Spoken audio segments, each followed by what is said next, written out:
Le monde tel que nous le connaissions s'est effondré sous le poids d'une menace indicible, laissant nos cités en ruine. Au milieu de ce chaos, Pascoal, un jeune homme au cœur généreux, tentait de protéger les plus démunis des ombres rampantes. C'est alors qu'un homme mystérieux apparut, lui remettant un artefact avant de s'évaporer dans l'air vicié de la ville. Soudain, une énergie ancienne s'éveilla. Ses yeux s'illuminèrent d'un éclat saphir, marquant le début de sa transformation. Pascoal n'était plus un simple citoyen. Il était devenu un porteur, doté d'une force physique dépassant l'entendement humain. Pendant ce temps, dans l'ombre d'un laboratoire improvisé, un autre esprit s'éveillait au mystère de cette nouvelle ère. Eddie, un génie de l'analyse, observait les flux d'énergie verte gravitant autour de lui, cherchant à comprendre l'origine du désastre. Le premier test ne tarda pas. Un monstre de niveau C surgit des décombres, menaçant tout sur son passage. Pascoal libéra sa puissance. Dans un éclat de lumière bleue, il atteignit le niveau 2, pulvérisant la menace d'un seul coup.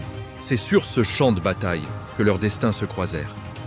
Leurs gemmes réagirent violemment, créant un pont entre deux mondes.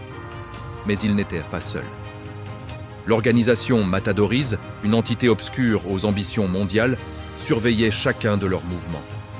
Convoqués dans une salle de conférence aux allures divines, les deux héros firent face au leader de ce nouvel ordre.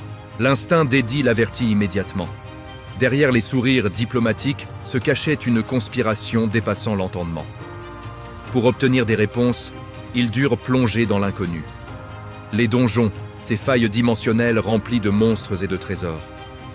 À l'intérieur, les lois de la physique n'existaient plus.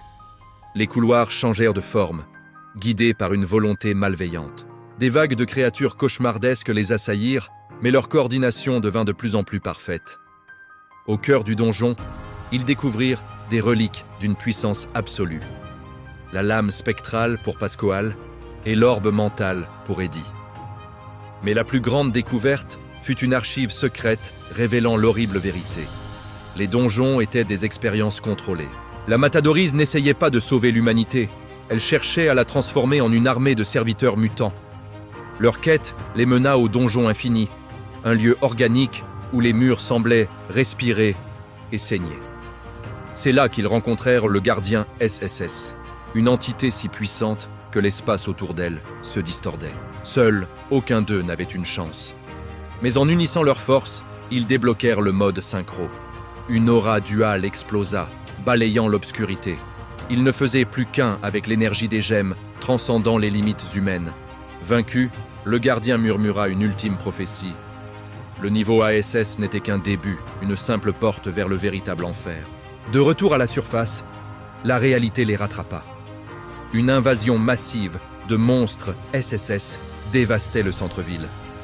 Alors qu'ils s'apprêtaient à combattre, une distorsion spatiale les aspira, les projetant dans l'arène noire. Devant eux se tenait le boss de niveau S, un humanoïde calme dégageant une aura de terreur pure.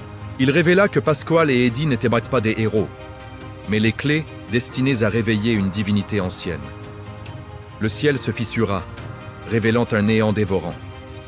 La véritable bataille pour la survie de l'humanité ne faisait que commencer. Ce n'était que le début.